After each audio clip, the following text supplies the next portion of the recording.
Mi nombre es Francisco Marroquín, profesor de biología. Hoy vamos a hablar sobre un tema muy interesante para el estudio de esta asignatura, como lo es el microscopio. El microscopio es por demás importante debido a que gracias a él podemos ver los microorganismos que existen desde la sangre, en el agua y todo aquello que causa enfermedades y algunos beneficios también para el ser humano. Veamos a continuación las partes esenciales de este aparato. Para hablar del microscopio tenemos que remontarnos al año 1590, mencionando a don Zacarías Jensen. Este hombre trabajaba elaborando lentes oculares cóncavas que se le ocurrió unir una con otra para formar el primer microscopio compuesto, que no se parecía en nada a lo que tenemos hoy en día. Otro personaje que también creó su propio microscopio fue don Anton van Leeuwenhoek. Lo más parecido a eso era una lupa, con un aumento de hasta de 200.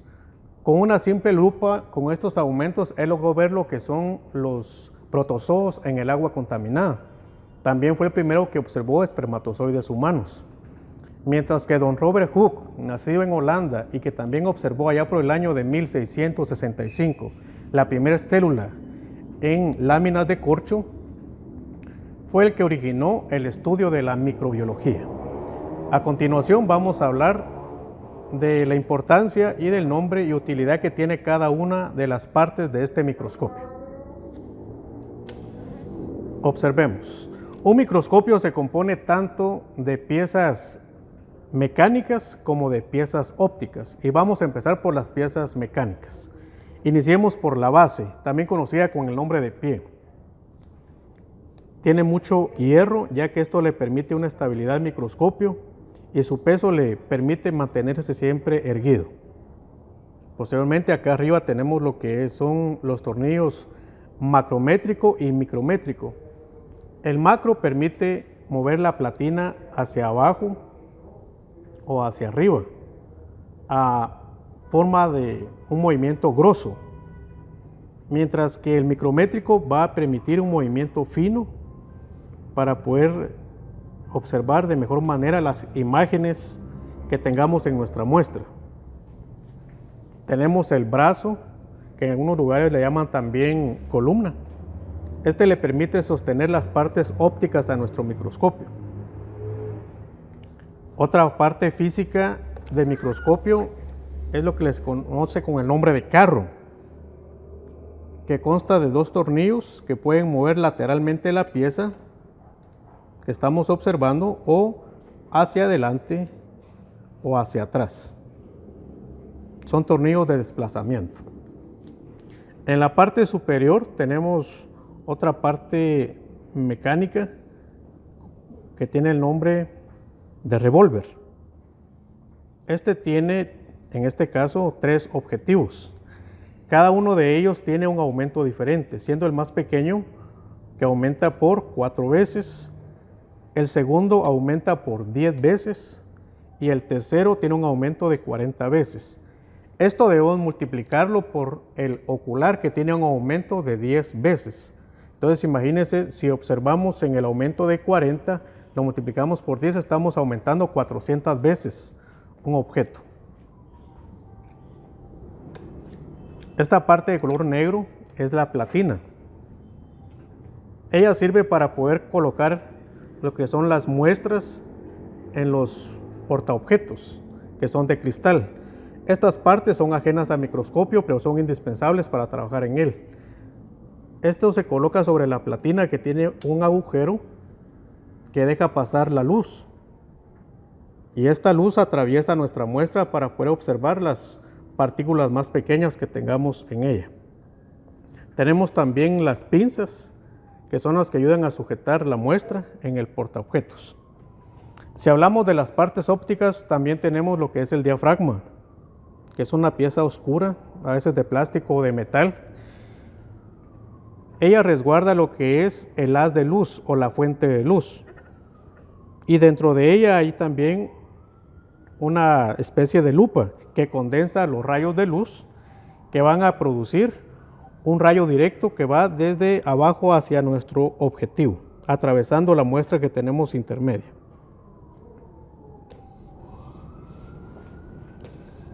Eso en cuanto a las partes físicas del microscopio. Su utilidad, como ya lo sabemos, es observar cosas que son invisibles al ojo humano, cosas microscópicas. Anteriormente mencionábamos la división de las células por su clasificación.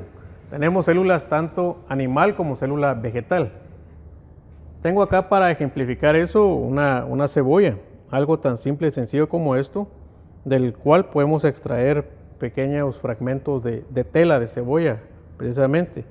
Estas observadas al microscopio nos puede dar como resultado la observación de las células vegetales, que es lo que vamos a hacer a continuación de esto.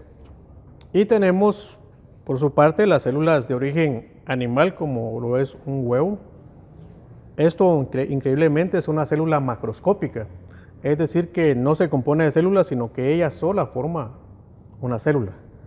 Y ya los conocemos, pero aún así voy a partirlo en dos longitudinalmente para que hagamos de caso de que acá lo que tenemos es el núcleo de la célula, que es la yema, la que contiene todos los aminoácidos, proteínas y ADN que formarán el AVE. Y la parte blanca sería nuestro citoplasma.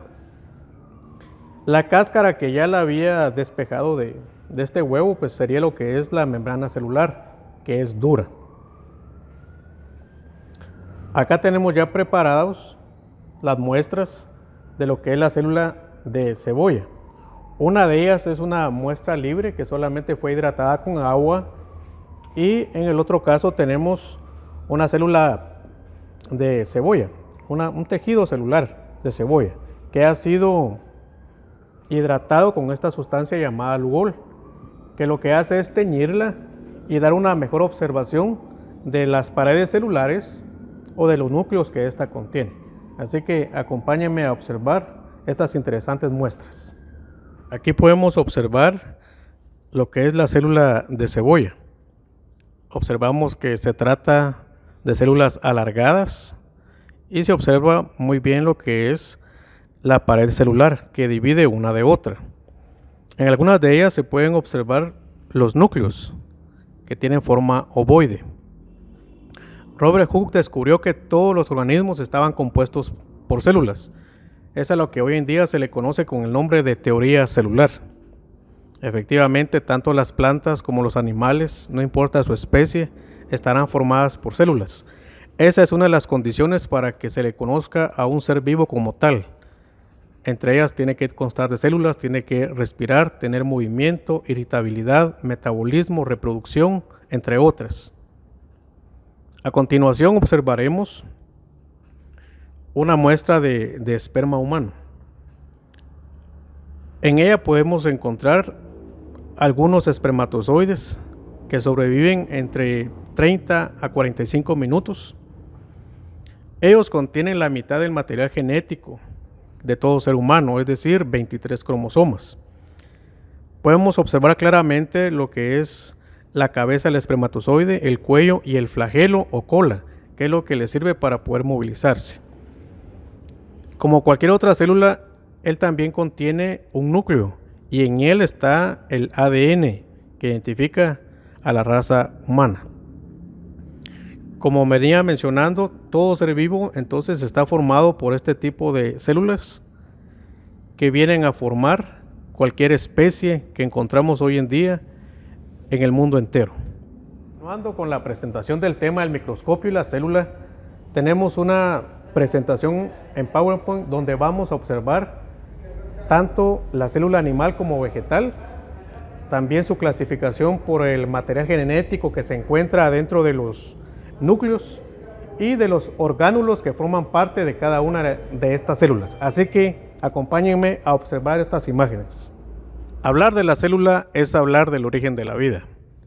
Y si hablamos del origen de la vida, es necesario mencionar a don Robert Hooke, el descubridor de la célula en las láminas de corcho.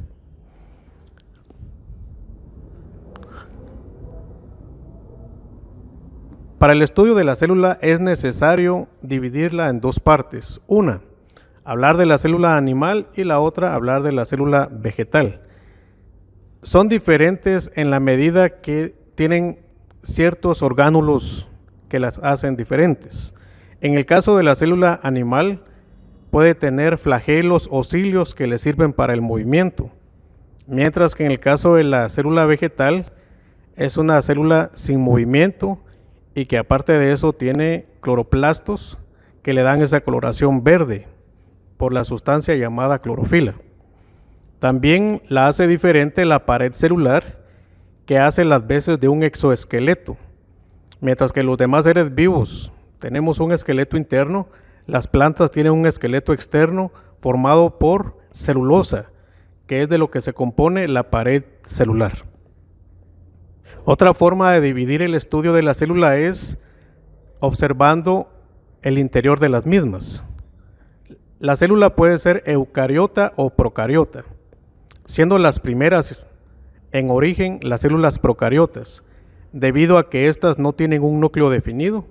Todo su material genético está disuelto en el citoplasma, que es la sustancia gelatinosa o coloidal que se encuentra dentro de ella. En el caso de las células eucariotas, que son las células más avanzadas y por ende las más recientes, podemos observar un núcleo definido, donde se encuentra almacenado todo el material genético que posteriormente será heredado a las futuras células.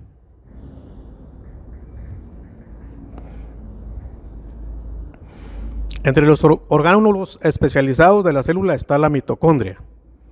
Esta, que tiene una forma alargada como de un frijol o de una salchicha, tiene una función especializada, que es realizar la respiración celular. Y lo hace a través de la combustión de una molécula llamada ATP o adenosina de trifosfato. Esta sustancia le sirve de combustible a la célula y atraviesa esos canales que podemos observar en la mitocondria. Esta libera energía y esa energía pues es parte de la vida de todo ser vivo.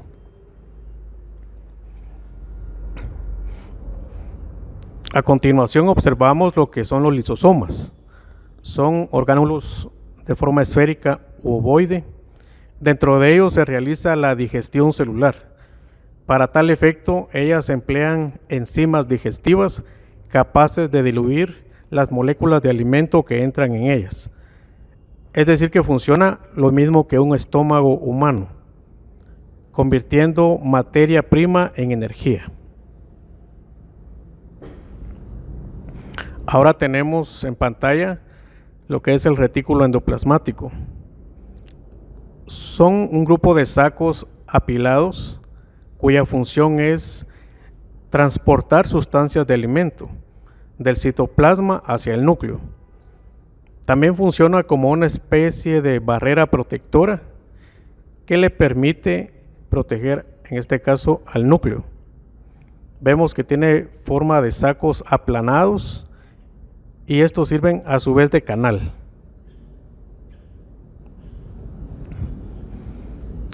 En pantalla tenemos ahora un orgánulo exclusivo de la célula vegetal. Es el caso de lo que es el cloroplasto. El cloroplasto tiene ese color verde debido a la sustancia que almacena dentro de él. En este caso hablamos de lo que es la clorofila. Tiene una función muy importante debido a que él es partícipe de la fotosíntesis o fabricación de alimento de la planta. Cuando se ha producido el intercambio gaseoso de oxígeno, agua, dióxido de carbono y luz solar, estos pequeños orgánulos son capaces de producir lo que es el alimento de la planta, llevándolo hasta las raíces de la misma, que en tiempo de sequía o falta de alimento, ella tendrá de dónde utilizar este almacenamiento.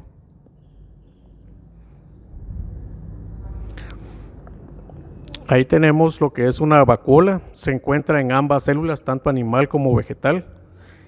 Ellas almacenan gran cantidad de agua y sales minerales. Esto le servirá a la planta para poder mantenerse hidratada y echar mano de los minerales necesarios para los movimientos y reacciones bioquímicas de la célula.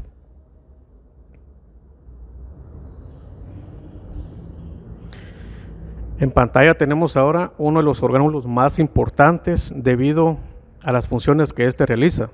Y me refiero a lo que es el núcleo. El núcleo guarda dentro de sí lo más valioso e importante del género humano, que es su ADN. El ADN guarda toda nuestra información genética. La mitad proviene de nuestra madre y la otra mitad proviene de nuestro padre, lo que nos hace seres únicos e inigualables. El núcleo se encarga de producir también proteínas que posteriormente servirán para formar lo que son los ribosomas. Podemos observar que tiene una membrana nuclear que tiene poros que dejan entrar o salir material indispensable para la fabricación de nuevas sustancias.